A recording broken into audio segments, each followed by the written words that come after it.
Thank you, everybody, for coming tonight. At this time, I would like to call the regular meeting of the Board of Education of January 18, 2017 to order at 7 p.m. Can I have a motion? Motion. Okay.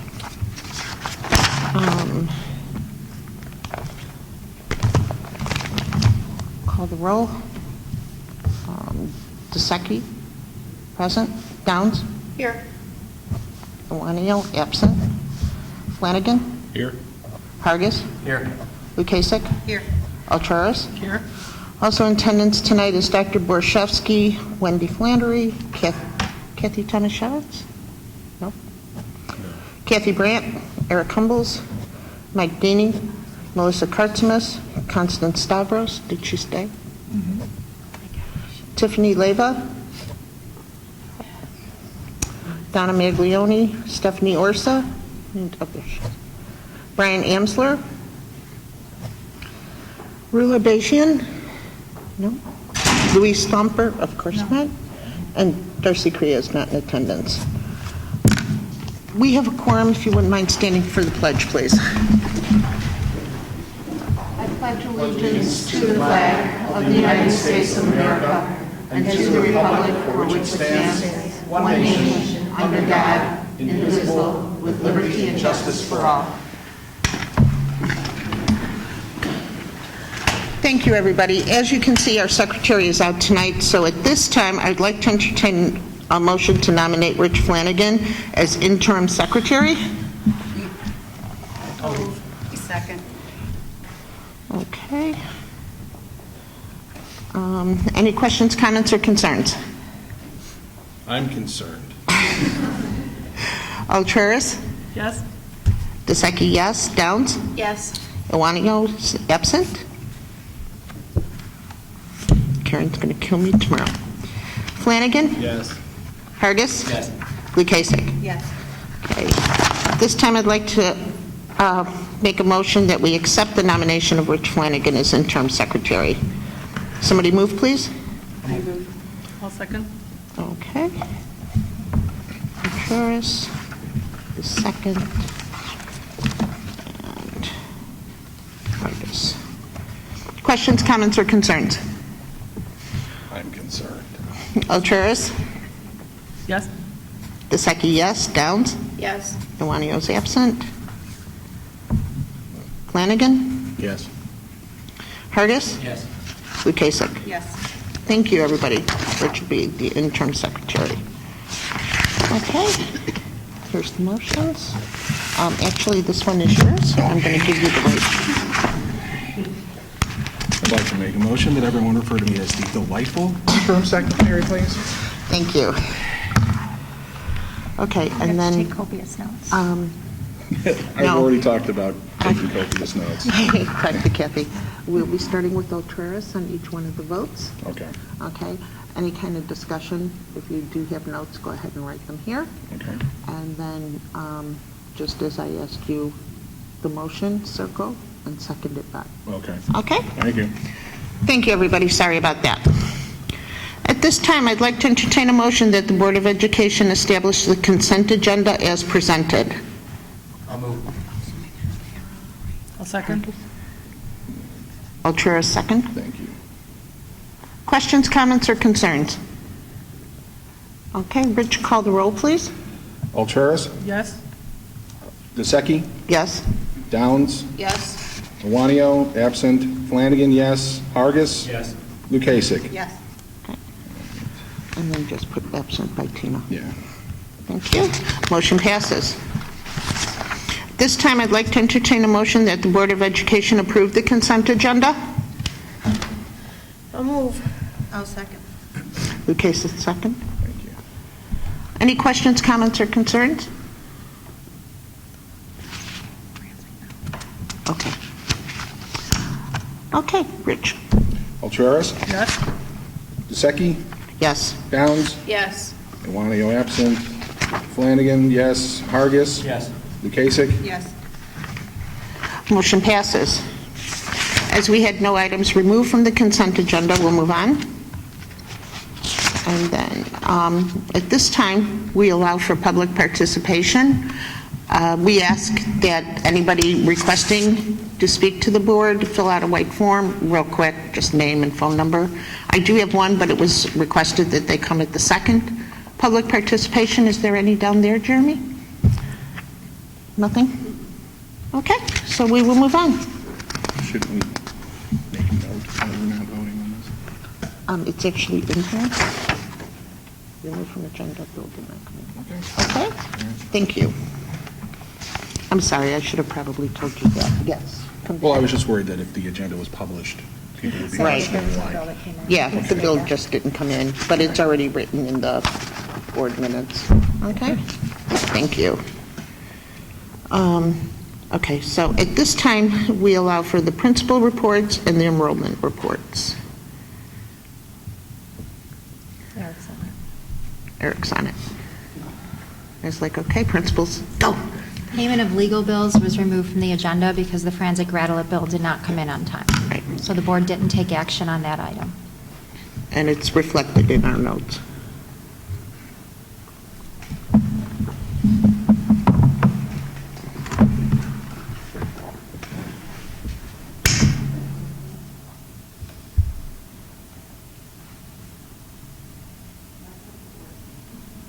Works great.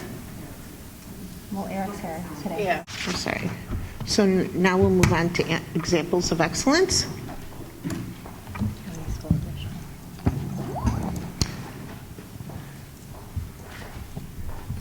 Good evening, everyone. It is our honor and privilege to introduce to you our outstanding staff from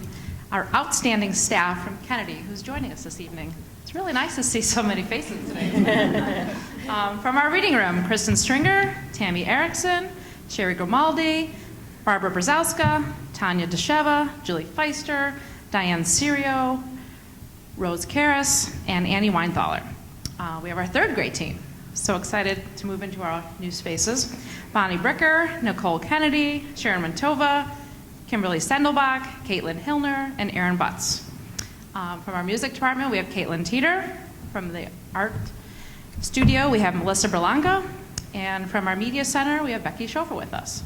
And then we also have a lot of I saw some other teachers walk in from our other grade levels. I know kindergarten is representing us here today. So thank you guys all so much for coming out to celebrate with us. Thank you for being here.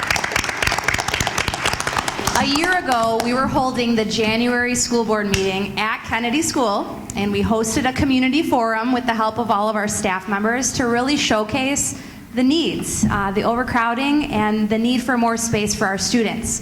It's unbelievable to think that a year ago, we were at Kennedy School showcasing that, and look where we are today. We've really come so far. We are excited to show you, the progress. For those of you who are here that may not have seen the Kennedy edition, we're proud to show this as our example of excellence. Thank you to our school board members for coming out the Sunday before we welcomed our students back. It was wonderful to have you there and to tour you through the building with Dr. Borshevsky. We are so proud of the innovative learning spaces that we're able to provide for our students daily. We've heard comments throughout our days. Can we come back tomorrow? Is this really for us? And it's really magical to see our students so happy to come to school each and every day in such a wonderful environment. So thank you to your commitment to the students and to providing them with an environment that really will enhance their learning every day. So without further ado, we're going to show you our Kennedy edition. We certainly see the Kennedy edition as a place they'll remember all their lives. Today, on behalf of the students and staff of Kennedy School, we would like to present the Board of Education and Dr. Borchevsky with a gift.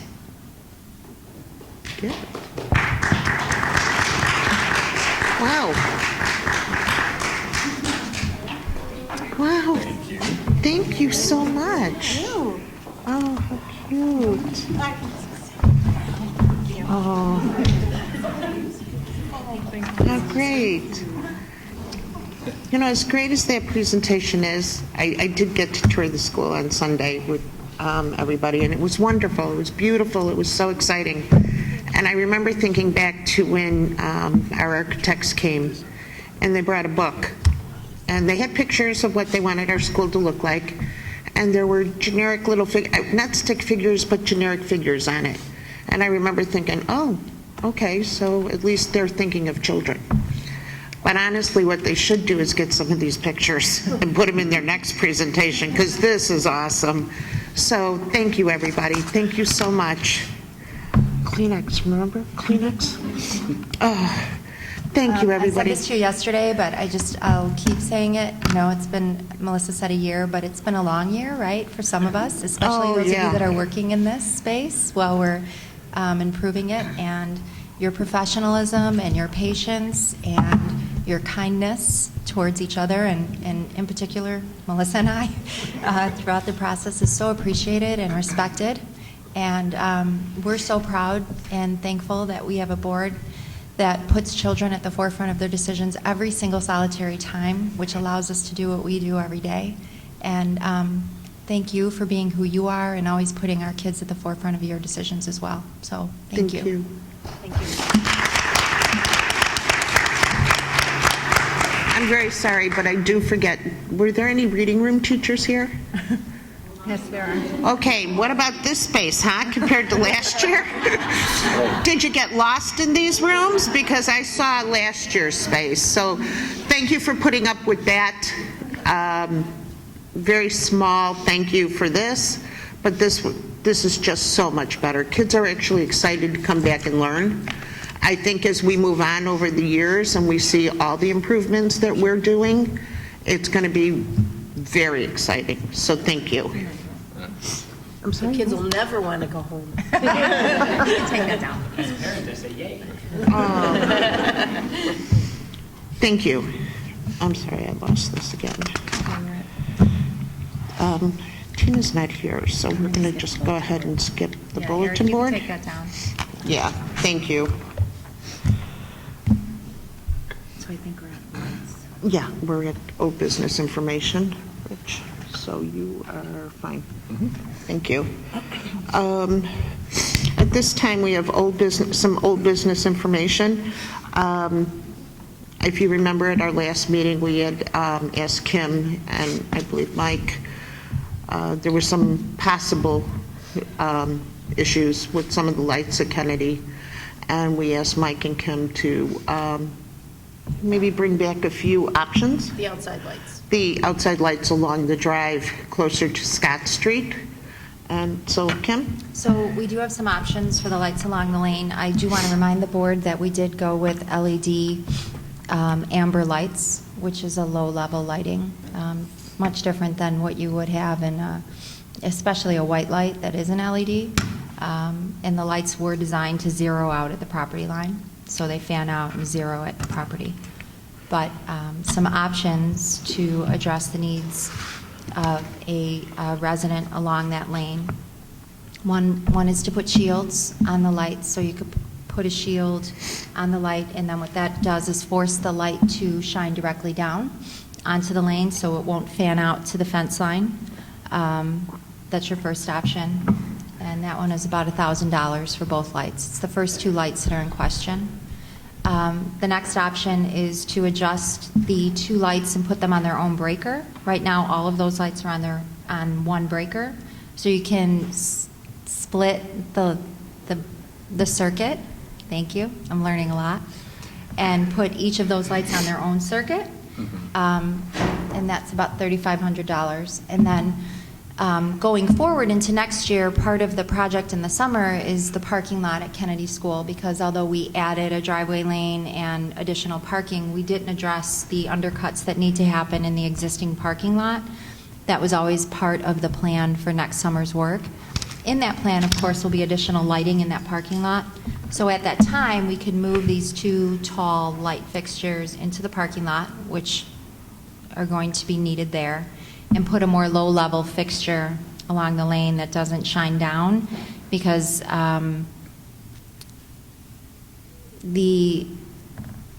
appears that there's a shadow that's created in this person's yard from the lights being so high. Okay. So as a permanent fix, we could relocate those light fixtures and go with something different along the pickup lane. But we would reuse the ones that are there now. Absolutely, we'll just relocate them. Okay.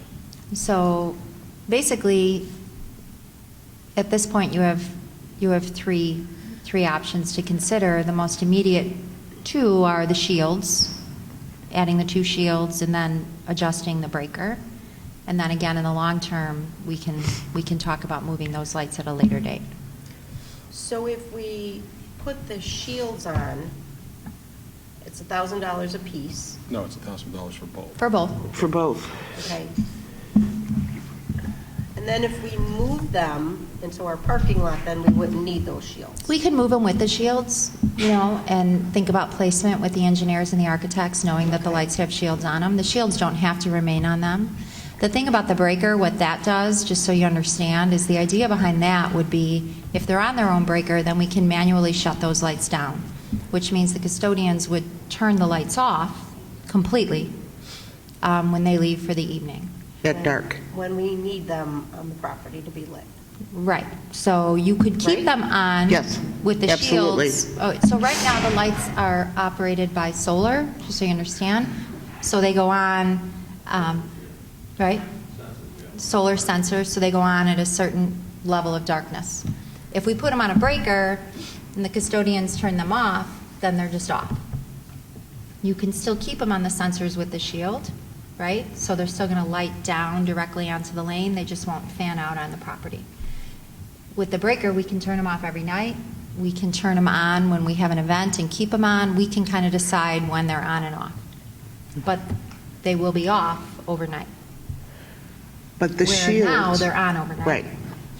Which really was what we were looking to Yeah, I mean, accomplish and take care of safety-wise, that's when you our would run property. them on, is at night when it's With the dark. shields, if we were to accept the possibility of a shield, and stop me when I'm wrong, it's the two lights along the beginning, let's Right. call it the beginning of the lane. We would Turning be it able to opposite. put the two shields up, and that would be immediate, so it would take care of the issue right now, and we would be good.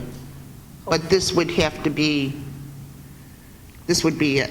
I mean, right now, You our could- line light border is not hitting the house, so the shield should help, I guess, reduce it even more, and we could do it immediately. It's the least expensive, and we can still protect our property.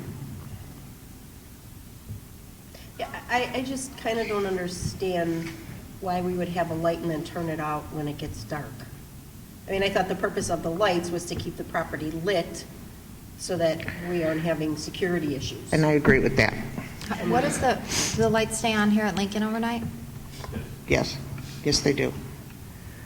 Do we know for sure that this would satisfy the problem? Is that a guarantee? We're never going to know that.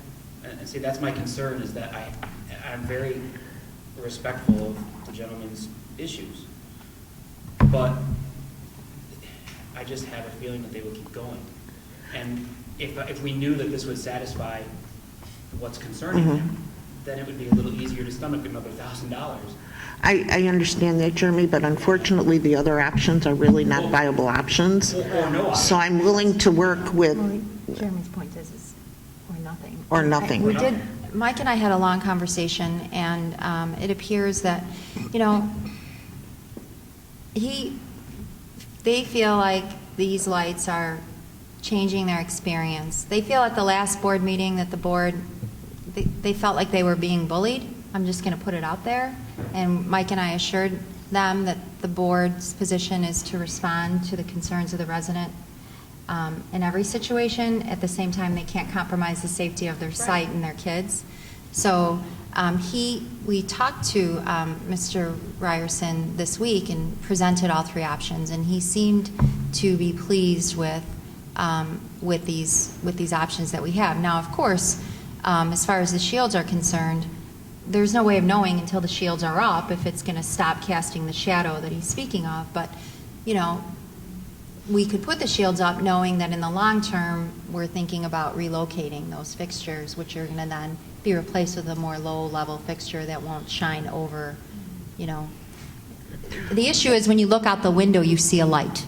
Is he aware that in the long run, we're talking about moving the lights down? If the board and- should decide that they want to. Okay. But this may take care of it. We may not need to locate those, relocate them, which comes again at a cost because they have to be taken out and moved. Right.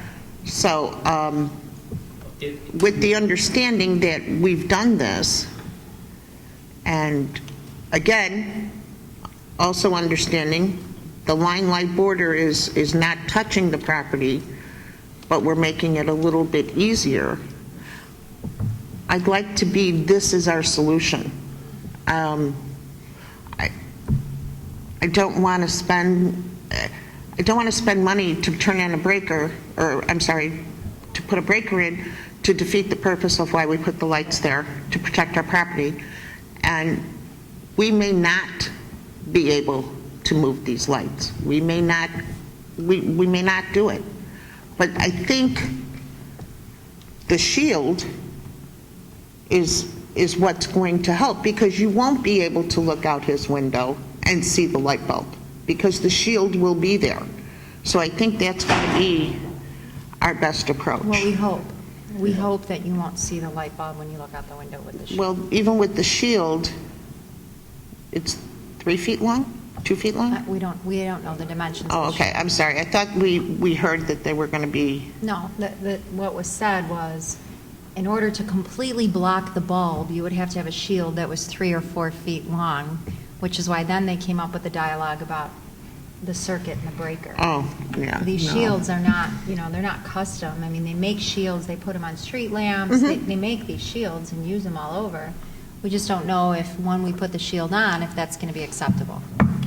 So, and again, like I said, I want to satisfy the gentleman, I do, and at the cheapest way possible to the district and everything. Now, the last question I have is sometimes when you install a modification on a light, it inherently damages that light, so you can't remove it without having screw holes, bolt holes, all that stuff. So if we do decide to remove the shield, is the light still going to be usable or viable, or does the whole light have to be replaced? Not the whole pole, just the fixture.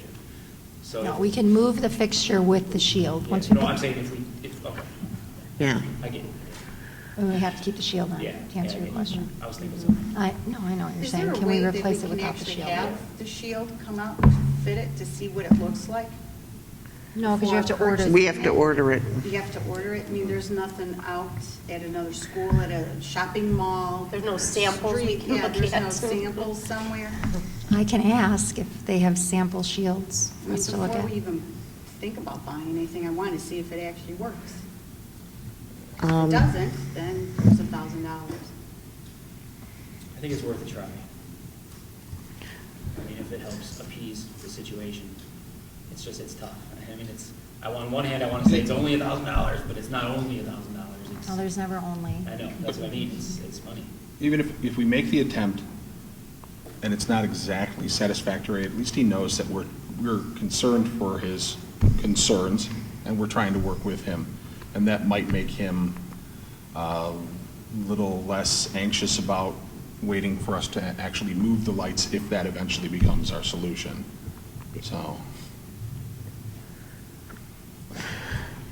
So we want to try these shields?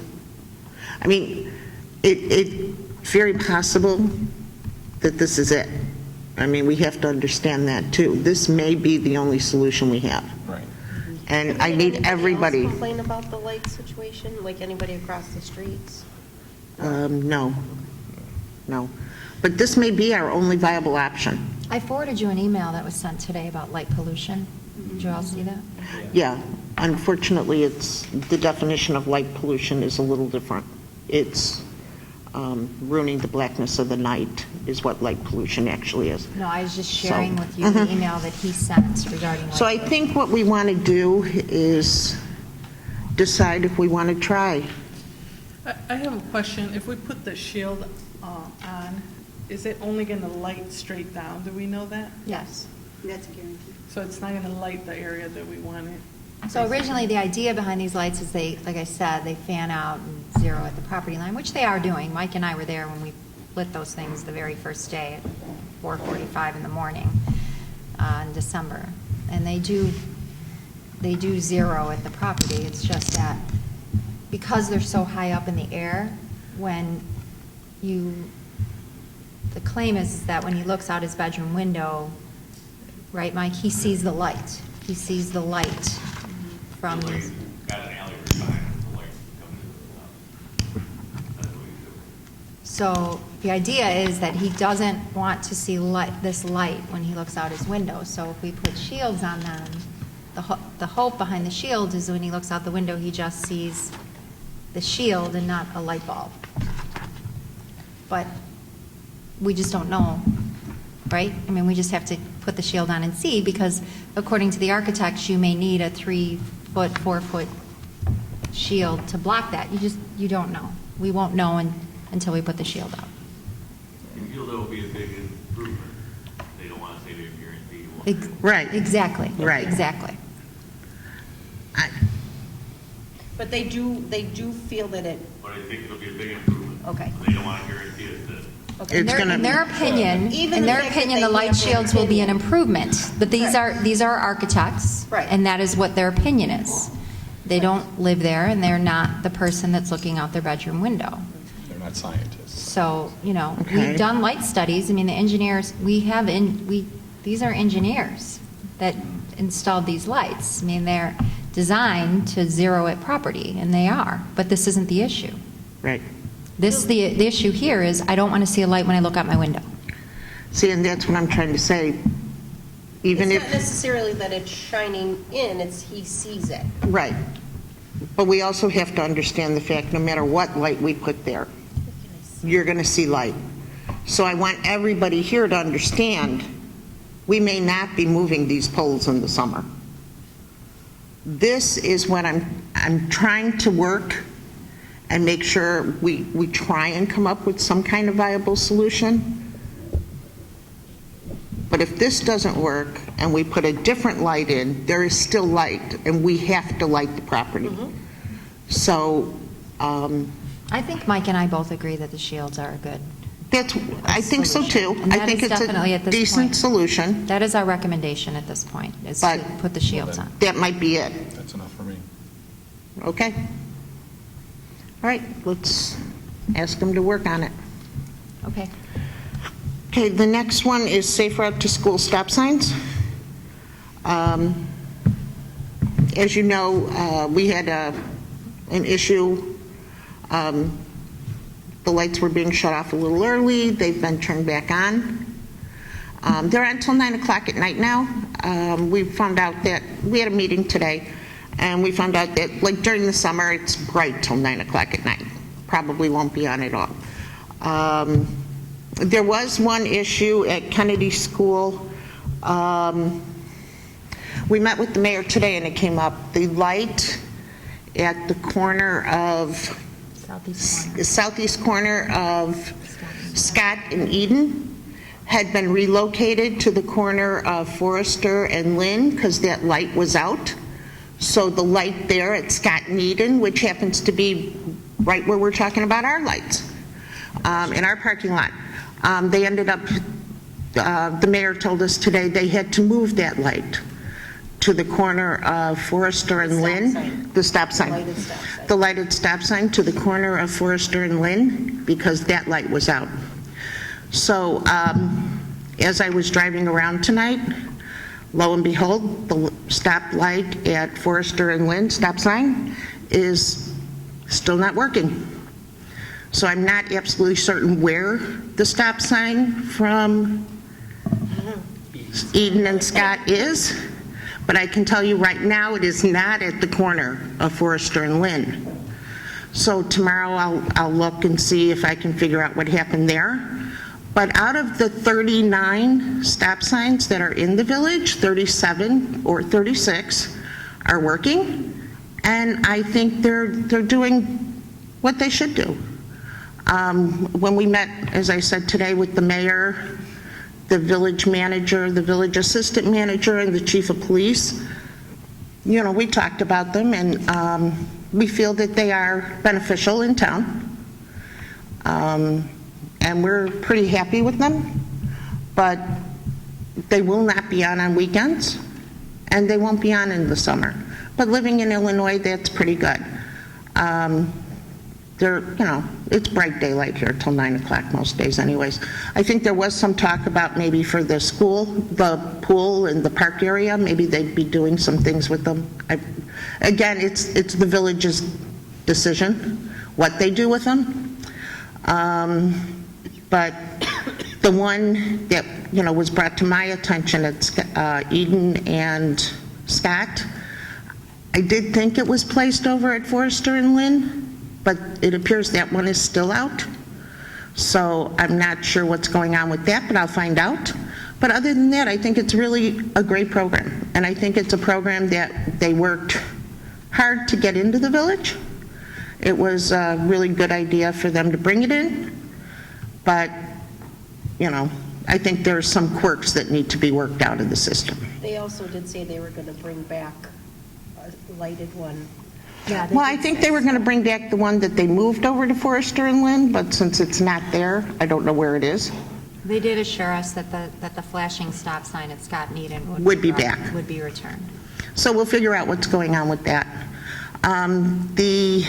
There were two, today, when I was picking up my daughter from Kids Club at Kennedy, there were 2 lights that were out, right on Warmer, right by Kennedy, on Warmer, right by, what's that school, St. Maria Goretti? Goretti. Yeah, there is, they did mention that They there's did a mention sign that there is. functioning there. Yeah, as well. they did mention that there's one out there. And then they mentioned the one at Lynn and Forrester. And now I guess we have another one by Eden. So we'll have to find out what happened with that. But, otherwise I think it's a great program. I'm really happy that, the village got together and put this together. It's a great program. As for the radar controlled signs, those were sent back. They were pretty intrusive, and they're looking at some alternatives that they can move pretty easily. So I think that'll be pretty nice. They were going to be looking at those over the summer. I believe, according to Brian, who is the assistant village manager, it was almost not cost effective to keep them because of the way that once they're there, they're in. You can't move them. They weren't very easily moved. And people kind of do, as he mentioned, get a little bit like, oh, there's one coming up, I'll slow down for 2 minutes and go. Whereas, then we can possibly move them to different areas, maybe on one side of the school, on the other side of the school. And they mentioned that they'd be looking into those. So I just wanted to make sure everybody understood that, yes, we went back, we've talked to them. The time change was very beneficial, I think, and I think not having them on during the summer for the school, safe route to schools is very understandable. Weekends, we had talked about possibly doing weekends, but really and truly, when the kids come to school on the weekends, they're with their parents. So I think we're okay. And as I said, I'll find out what's going on with that one at Lynn and Forrester. Okay? Thank you. Policy committee update. So the committee met earlier this month, and we reviewed all the policies. This was a heavy meeting. Allison and Rich did a great job of preparing for the meeting in advance. We went through each policy, and it was a lot. It was an incredible amount of reading, so you should thank your fellow board members for that. And they're recommending approval as presented from press. All right. So there was like 35 of them? Yeah. Okay, so we'll move on to old business action. I'd like to entertain a motion the Board of Education approve Press Plus policy updates issue 93 as presented on the response form. I move. I second. Questions, comments, or concerns? Call the roll, Rich? Alturas? Yes. Zusecki? Yes. Downs? Yes. Iwanigo absent. Flanagan, yes. Hargis? Yes. Lukasik? Yes. Motion passed. Motion passes. At this time, we do have new business information, the acceptance of Dr. Kimberly Borshevsky into the AASA Midwest Cohort 2 of the National Superintendent Certification Program. So I applied and was accepted. What it really means to me is I have to get on a plane and fly places. We all know how comfortable I am with that. No, I'm all kidding aside. I'm very excited. I get to work with superintendents across the country, similar to what we did with ISIL at the state level. We'll do this at the national level. We meet 4 times over the next 2 years, and it ends with a certification at the national level. So thank you for the opportunity to participate. Good. Okay, we'll move on to personnel. At this time, I'd like to entertain a motion the Board of Education approve the classified staff hires for the remainder of the 2016-17 school year. Victoria Fleming, special education paraprofessional at Lincoln Middle School. Can I have a motion? I'll move. I'll second. Questions, comments, or concerns? Rich, call the roll, please. Alturas, Yes? Secchi? Yes. Downs? Yes. Flanagan absent. Flanagan, yes. Hargis? Yes. Lukasik? Yes. Motion passes. This time, I'd like to entertain a motion the Board of Education accept the resignation of Kate Pillman, paraprofessional at Lincoln Middle School, effective December 23rd, 2016. I'll move. I'll second. Questions, comments, or concerns? Rich, call the roll, please. Alturas, Yes? Secchi? Yes. Downs? Yes. Flanagan, yes. Hargis? Yes. Lukasik? Yes. Motion passes. At this time, I'd like to entertain a motion that the Board of Education approve the extension of long-term teacher replacement contract with Lisa O'Malley effective January 17, 2017 through May 25, 2017. I'll second. Who was first on? Jeremy? And then Alturas? Yes. Questions, comments, or concerns? Rich, call the roll, please. Alturas, Yes? Secchi? Yes. Downs? Yes. Flanagan absent. Flanagan, yes. Hargis? Yes. Lukasik? Yes. Motion passes. At this time, I do have public participation for the second. Diana Cafaro, Education in Schiller Park.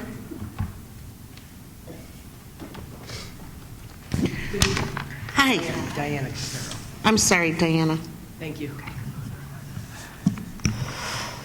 I just wanted to say thank you to the Board of Education here. It was great to see that presentation on the new school. It's looking great over there. Thank you. It'll be exciting to see grass growing over there. Yeah, I really will. I just want to say that standing here at Lincoln, my youngest daughter was in 7th grade when she made that transition over here. And before that happened, I wasn't real fond. I guess I really liked Lincoln Middle School. But when she came here, it changed my attitude because I saw the attitude of the children change, and they were proud of the building that they were in. And since then, I have seen this school as like a cornerstone to the community, as when we look at Schiller Park and we can say, Schiller Park has Lincoln Middle School. And now it's really exciting to hear that now we have Lincoln Middle School and Kennedy. So thank you very much. Thank you, Diana. Thank you very much. We will. We'll get there. Okay. That was the only one we had. So at this time, I'd like to entertain a motion the Board of Education adjourn the regular board meeting of January 18, 2017 at 7:50 p.m. I move. I second. Questions, comments, or concerns? Call the roll, Rich. Alturas, Yes? Secchi? Yes. Downs? Yes. Flanagan absent. Flanagan, yes. Hargis? Yes. Lukasik? Thank you, everybody. Thank you for coming tonight.